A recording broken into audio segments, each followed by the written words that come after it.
স্বাগত ডিবিসি সংবাদে আপনাদের সাথে আছি সোনিয়া আফরিন ঈশিতা। আর দুদিন পরই বর্ষবরণের আনন্দে মাতবে বাঙালি। নববর্ষ উদযাপনে চলছে শেষ মুহূর্তের প্রস্তুতি। তবে এবার পহেলা বৈশাখের অন্যতম অনুষঙ্গ মঙ্গল শোভাযাত্রার নাম বদলে রাখা হয়েছে বর্ষবরণ আনন্দ শোভাযাত্রা। ঢাকা বিশ্ববিদ্যালয়ের চারুকলা অনুষদে সংবাদ সম্মেলনে এ তথ্য জানানো হয়।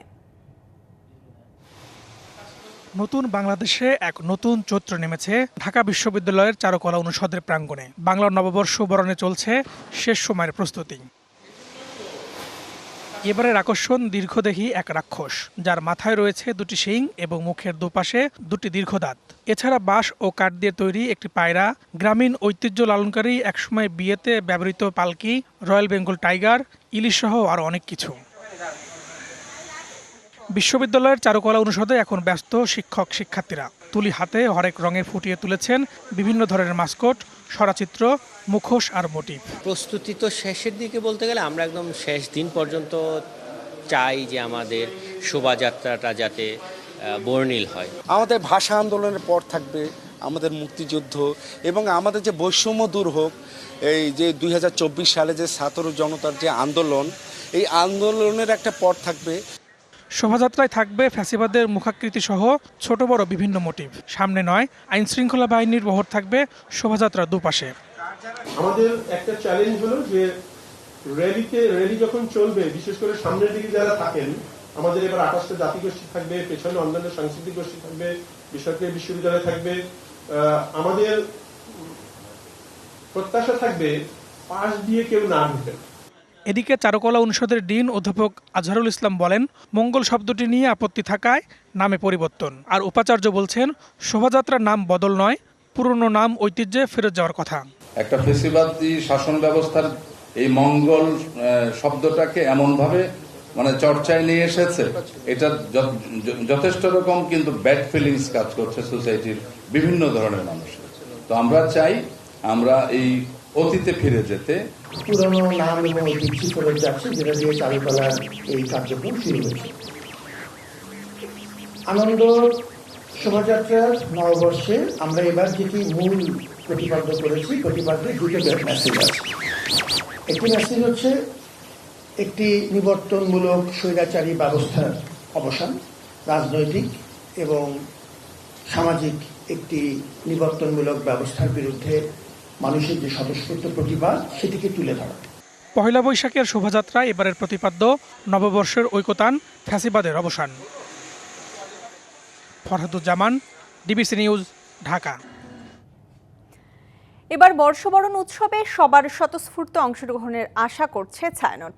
আইন শৃঙ্খলা বাহিনী পদক্ষেপ নেয় বর্ষবরণ আয়োজন নিয়ে কোনো ধরনের নিরাপত্তার শঙ্কা হবে না বলে মনে করে ছায়ানট সভাপতি। রমনার বটমূলের আয়োজনে 1.5 শতাধিক শিল্পী অংশগ্রহণ করবে বলেও জানানো হয়।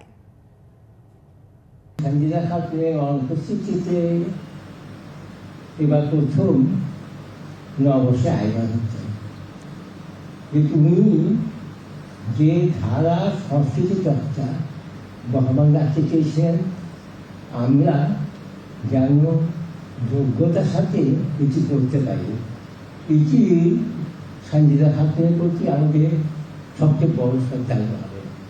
পহেলা বৈশাখে বাড়তি চাহিদায় ইলিশের দামে আগুন। রাজধানীর খুচরা বাজারে 1 কেজি আকারের ইলিশ বিক্রি হচ্ছে 2600 থেকে 3500 টাকা কেজি। দাম শুনেই ফিরে যাচ্ছেন অনেকে। চড়া সবজির বাজারও।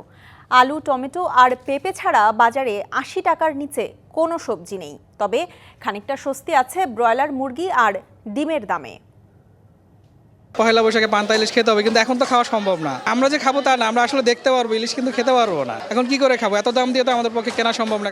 বাংলা নববর্ষের প্রথম দিনে পান্তা ইলিশ খাওয়ার যে চল, তার প্রভাবে এবার ইলিশের দাম আকাশ ছোঁয়া। বাজার ঘুরে দেখা গেল 1 কেজি ওজনের ইলিশ বিক্রি হচ্ছে 2600 থেকে 3500 টাকায়। প্লাস 1 কেজি চিটংয়েরটা 2600-2800, পদ্মারটা নিলে আপনার 3000-এর উপরে। আমি এখনো বিসমিল্লাও করিনি।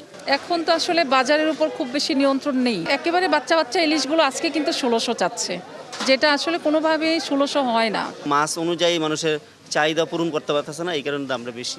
ইলিশের দাম সীমিত আয়ের মানুষের নাগালের বাইরে হলেও গেল সপ্তাহের দামেই বিক্রি হচ্ছে অন্য মাছ। বাজারে রুই মানভেদে 300 থেকে 800, পাঙাশ 250, ট্যাংরা 800, কই 300 আর শিং 500 টাকা কেজি। চড়া সবজির দরও বাজারে পটল ও ঢেঁড়স বিক্রি হচ্ছে 80 টাকা কেজি, বেগুন মানভেদে 80 থেকে 120, করলা 100 আর কাকরোল 160 টাকা কেজি। বিক্রেতারা বলছেন আলু, পেঁপে আর টমেটো ছাড়া বাজারে 80 টাকার নিচে কোনো সবজি নেই। চড়া দামে ক্ষুব্ধ ভোক্তার দাবি বাজারের সরকারের নজরদারি থাকুক নিরবচ্ছিন্ন। দাম বাড়ার পরে যদি আমাদের পরিকল্পনা হয়েছে আমরা সামনে আবার দাম কমার জন্য উদ্যোগ নিব, তাহলে সেটা তো সুষ্ঠু পরিকল্পনা হয় না। ঝিঙ্গা হলো 120 টাকা, ডুন্ডুল 100 টাকা, সবই 80 টাকা, 90 টাকা, 100 টাকা এর মধ্যে চলছে। সাধারণ যারা 500-600 টাকা বেতনে চাকরি করে তাদের জন্য খুবই কষ্টকর। বাজারে এখনও হালি 120 থেকে 60 টাকায় বিক্রি হচ্ছে লেবু, আর পেঁয়াজ 45 থেকে 50 টাকা কেজি। তবে স্বস্তি আছে মুরগির দামে। ব্রয়লার 180 থেকে 190, সোনালী 280 আর লেয়ার 320 টাকা কেজি, আর ডিমের ডজন 130 টাকা। বাজারে খাসির মাংস 1200 টাকা কেজি, আর মানভেদে গরুর মাংস বিক্রি হচ্ছে 750 থেকে 780 টাকা দরে। মুস্তফা মাহবুব, ডিবিসি নিউজ, ঢাকা। পহেলা বৈশাখের আগে বেড়ে যায় ইলিশের চাহিদা, ফলে নিষেধাজ্ঞা অমান্য করেই ভোলায় চলছে ইলিশের অবাধ শিকার। হাঁকডাক দিয়ে চলছে বেচাকেনাও। দাম হাঁকা হচ্ছে স্বাভাবিকের চেয়ে কয়েক গুণ বেশি। অভয়াশ্রম ঘোষণা করে মার্চ এপ্রিল 2 মাস ভোলার মেঘনা ও তেঁতুলিয়া নদীর 190 কিলোমিটার এলাকায় ইলিশ ধরার নিষেধাজ্ঞা দেয় মৎস্য বিভাগ, কিন্তু তারপরেও চলছে অবাধ শিকার। পহেলা বৈশাখ ঘিরে আকাশছোঁয়া দামে ঘাটগুলোতে চলছে প্রকাশ্যে বেচাকেনা। হালি প্রতি ইলিশের দর 4-5 হাজার থেকে বেড়ে বিক্রি হচ্ছে 9 থেকে 10 হাজার টাকায়, আর 700-800 গ্রামের ইলিশের হালি হাঁকা হচ্ছে 6 থেকে 7.5 হাজার টাকায়। পেটের দায়ে বাধ্য হয়েই নদীতে ইলিশ শিকার ও বিক্রির কথা বলছেন জেলে ও আড়তদাররা। পয়লা বৈশাখ আসতেছে, একটু দাম ভালো, তাই আমরা নদীতে মাছ ধরতে যাইতেছি। ইলিশ মাছ যাই আমরা 2-4টা পাই, নদীতে ইলিশ আইলে বেশি দাম কত ভালো, এই কারণে ধরতে যাই। গুড়া মাছটা পাই না অতটা, এই ইলিশ মাছে পোষে, এই জন্য যাই। পয়লা বৈশাখ তো সামনে, এই জন্য মাছের দাম বেশি। ইলিশের খুব আকাল, এই জন্য দামটা একটু বেশি। মাছ কম, আরেকদিকে পয়লা বৈশাখ, এই দুটা বিষয়, এই জন্যই ইলিশের দামটা একটু বেশি। যদিও নিষেধাজ্ঞা অমান্য করে মাছ ধরার চেষ্টা করলে কঠোর ব্যবস্থা নেওয়ার কথা বলছে মৎস্য কর্মকর্তা। ইলিশ আহরণ, মজুত, পরিবহন এই সময়টা যাতে কেউ না করে, এটার জন্য আমরা একটু কঠোরভাবে আমরা অবস্থান নেব এবং পাশাপাশি আমরা মানুষকে অনুৎসাহিত করব। দেশের বৃহত্তর দ্বীপ জেলা ভোলার মেঘনা ও তেঁতুলিয়া নদী থেকে দেশের চাহিদার প্রায় 33 ভাগ ইলিশ আহরণ করা হয়। DBC news desk. অন্তর্বর্তী সরকারের 5 বছর থাকার কোনো অধিকার নেই বলে মন্তব্য করেছেন বিএনপির স্থায়ী কমিটির সদস্য সেলিমা রহমান। সকালে রাজধানীর একটি হোটেলে বাংলাদেশ ডিপ্লোমা মেডিকেল অ্যাসোসিয়েশনের সভায় তিনি এই মন্তব্য করেন। বলেন, ডিসেম্বরের মধ্যেই দিতে হবে নির্বাচন, প্রধান উপদেষ্টার কথা পাল্টানোর সুযোগ নেই। বিএনপি ক্ষমতার জন্য নয়, জনগণের গণতান্ত্রিক অধিকার ফিরিয়ে দিতে নির্বাচন চায় বলেও জানান তিনি। দ্রুত নির্বাচনের রোডম্যাপ ঘোষণার দাবিও জানান বিএনপির এই নেতা। স্বরাষ্ট্র উপদেষ্টা আজকে বলেছেন এই সরকারকে 5 বছর ক্ষমতায় তারা রাখতে চায়, দেশ নাকি রাখতে চায়। দেশ কি রাখতে চায় আমরা জানি, 5 বছর থাকার মতো এই সরকারের কোনো অধিকার নেই, কেন তারা ইন্টারিম গভর্নমেন্ট। দেশ থেকে পাচার হওয়া অর্থের পরিমাণ ও অবস্থান নিরূপণ করা হচ্ছে। আপোষে বা আইনি প্রক্রিয়ার মাধ্যমে অর্থ ফিরিয়ে আনা হবে বলে জানিয়েছেন বাংলাদেশ ব্যাংকের governor doctor Ahsan H Mansur. দুপুরে চট্টগ্রামে বাংলাদেশ ব্যাংকের সম্মেলন কক্ষে মানি লন্ডারিং প্রতিরোধ কার্যক্রম ও সমসাময়িক ব্যাংকিং বিষয়ে সাংবাদিকদের সাথে মত বিনিময় সভায় তিনি এই মন্তব্য করেন। এ সময় গভর্নর বলেন, গত 15 বছরে দেশ থেকে মোট 2.5 থেকে 3 লাখ কোটি টাকা পাচার হয়েছে। পাচার হওয়া অর্থ ফিরিয়ে আনতে বিভিন্ন দেশের সরকারি প্রতিষ্ঠানগুলোর সাথে যোগাযোগ চলছে বলেও জানান তিনি।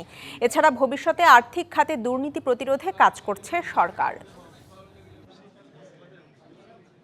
আর্থিক খাতের, ব্যাংকিং খাতের একটা বড় একটা অংশ কতিপয় পরিবার বা গোষ্ঠী তারা মানি লন্ডারিং করে এটাকে বাইরে নিয়ে চলে গেছে। সে সম্পদ ফিরিয়ে আনার ব্যাপারেও আমরা কাজ করছি। আমাদের লক্ষ্য হচ্ছে আগামী 6 মাসের মধ্যে বেশ কয়েকটা দেশের অ্যাসেট ফ্রিজ যদি আমরা করতে পারি, that will be hour initial achievement. ফিলিস্তিনে ইসরায়েলের চালানো গণহত্যার প্রতিবাদে আজও রাজধানীতে বিক্ষোভ করেছে কয়েকটি রাজনৈতিক দল। তারা বলেন, যতদিন ফিলিস্তিনিদের ওপর নৃশংস হামলা বন্ধ না হবে ততদিন তাদের বিক্ষোভ চলবে। অবিলম্বে ইসরায়েলকে সন্ত্রাসী দেশ হিসেবে চিহ্নিত করে আন্তর্জাতিক আইনে বিচারের দাবিও জানান তারা। পাশাপাশি অন্তর্বর্তী সরকারকে ফিলিস্তিনি জনগণের পাশে দাঁড়ানোর আহ্বানও তাদের।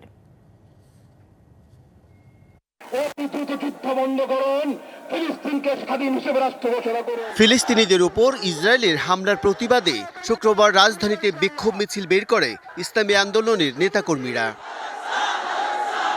জুমার নামাজ শেষে বাইতুল মুকাররমের সামনে থেকে শুরু হয় এই বিক্ষোভ মিছিল। বিশ্বের সব মুসলমানকে গাজার মানুষের পাশে দাঁড়ানোর আহ্বান জানানো হয়। এ সময় ফিলিস্তিনকে একটি স্বাধীন ভূখণ্ড হিসেবে ঘোষণার দাবি জানান ইসলামী আন্দোলনের নেতারা। জাতিসংঘ কেন এখনো কার্যকর উদ্যোগ নিচ্ছে না সে প্রশ্ন রাখেন তারা। বাণিজ্য বন্ধ করার জন্য আমরা উদাত্ত আহ্বান জানাচ্ছি। এবারে যুদ্ধ, এবারে চূড়ান্ত জাত, এই জাতি ফিলিস্তিন জিতবে ইনশাআল্লাহ। গাজায় গণহত্যার প্রতিবাদে জাতীয় প্রেস ক্লাবের সামনে মানববন্ধন করেছে বিপ্লবী যুব সংহতি। এ সময় ইসরায়েল ফিলিস্তিনি সমস্যা সমাধানে জাতিসংঘকে পুনর্গঠনের দাবি জানান বাংলাদেশ বিপ্লবী ওয়ার্কার্স পার্টির সাধারণ সম্পাদক। যারা গণতন্ত্রের শপথ দেয় প্রতিনিয়ত আমাদেরকে, মানবাধিকারের কথা বলে, শান্তির কথা বলে, তারাই আজকে এই হত্যাযজ্ঞে নেতানিয়াহুর প্রধান মদতদাতা হিসেবে তারা ভূমিকা পালন করছে। এদিকে রাজধানীর কাকরাইলে দলের কেন্দ্রীয় কার্যালয়ের সামনে বিক্ষোভ সমাবেশ করেছে জাতীয় পার্টি। এ সময় অন্তর্বর্তী সরকারকে ফিলিস্তিনি জনগণের পাশে দাঁড়ানোর আহ্বান জানান জাতীয় পার্টির চেয়ারম্যান GM কাদের। সমস্ত মুসলিম বিশ্বের প্রতি আমার আহ্বান, সকলে একত্রিতভাবে আপনারা পাশে দাঁড়ান, গাজার মানুষের পাশে দাঁড়ান, তাদেরকে রক্ষা করার ব্যবস্থা করুন। আমাদের কি করতে হবে আমাদের সরকার ঠিক করে দিন, আমাদেরকে যেভাবে বলবেন আমরা সেভাবে সরকারকে সমর্থন করব। আমরা চাই নির্যাতিত মানুষের মুক্তি। পরে কেন্দ্রীয় কার্যালয়ের সামনে থেকে বিক্ষোভ মিছিলটি প্রেস ক্লাবের সামনে গিয়ে শেষ হয়। Bijan Kumar Das, DBC news, Dhaka. রাজধানী ঢাকা সহ দেশের বিভিন্ন স্থানে মৃদু ভূকম্প অনুভূত হয়েছে। বিকেল 4:52 অনুভূত এই কম্পনের মাত্রা ছিল 4.3। তবে তাৎক্ষণিকভাবে কোনো ক্ষয়ক্ষতির খবর পাওয়া যায়নি।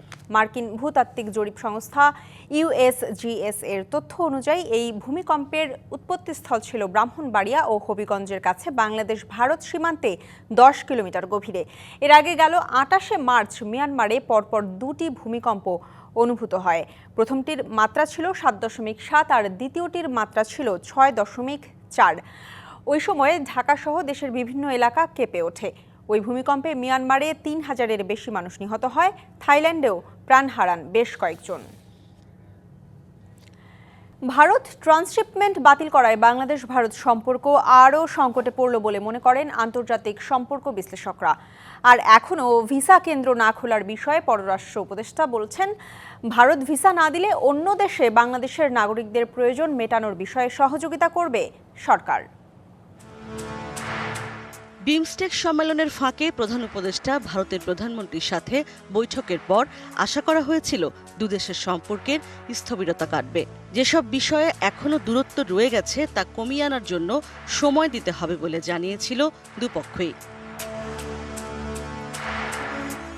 কিন্তু এর এক সপ্তাহের মধ্যেই ট্রান্সশিপমেন্ট বাতিল করে ভারত। যদিও ভারতের পররাষ্ট্র মন্ত্রণালয়ের মুখপাত্রের দাবি, এই পদক্ষেপের কারণে নেপাল ও ভুটানের সঙ্গে বাংলাদেশের বাণিজ্যের উপর নেতিবাচক প্রভাব পড়বে না।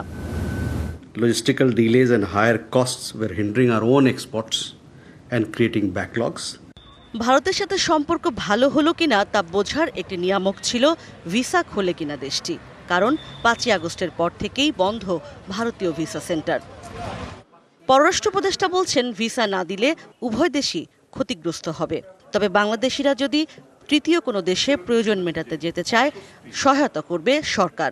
ভিসার ব্যাপারটা তাদের ব্যাপার, আমরা চাইবো যে তারা রিজার্ভ করুক, কিন্তু না হলে যেটা বিষয় হবে সেটা হলো যে কোনো প্রকৃতিতে তো কোনো ভ্যাকুয়াম থাকে না। যদি সেখানে ভিসার অভাবে লোকজন যেতে না পারে, তারা অন্য কোথাও যাবে এবং যাচ্ছে ইতিমধ্যে। আমরা সেটাও সহায়তা করবো। আমরা চাইবো যে ভারত ইজ করুক, কিন্তু এটা তাদের নিজেদের ব্যাপার। তারা যদি চায় ইজ করবে, তাহলে তাদেরও স্বার্থ উদ্ধার হবে, আমাদেরও স্বার্থ উদ্ধার হবে। আন্তর্জাতিক সম্পর্ক বিশ্লেষকদের মতে ভারত বাংলাদেশকে ল্যান্ডলক করে সম্পর্ক স্বাভাবিক করতে বাধা দিচ্ছে। ভিসা না দেওয়াও তারই উদাহরণ। ভিসা খুলে দেওয়া যেমন একটা গুরুত্বপূর্ণ ইতিবাচক ছিল, কিন্তু সেই সাথে যেই টকস হয়েছে তারপরে ভারতের পদক্ষেপের মাধ্যমে ভারত কিন্তু আমাদেরকে অন্য ধরনের সিগন্যাল দিচ্ছে। এটা আমাদের জন্য মোটেও ভালো সংকেত নয়। এবং একই সাথে যেভাবে করে আমরা in a sense land blocked হয়ে গেলাম, যেটা আমাদের কিন্তু অনেক ধরনের লিটারেচারে বলা হয় Bangladesh landlock, Bangladesh India locked. এটা কিন্তু ভারত আবার প্রমাণ করলো তার পলিসির মাধ্যমে। সম্পর্কের টানাপোড়েন কাটাতে দুদেশকেই আরও উদ্যোগী হতে হবে বলে মনে করেন এই শিক্ষক।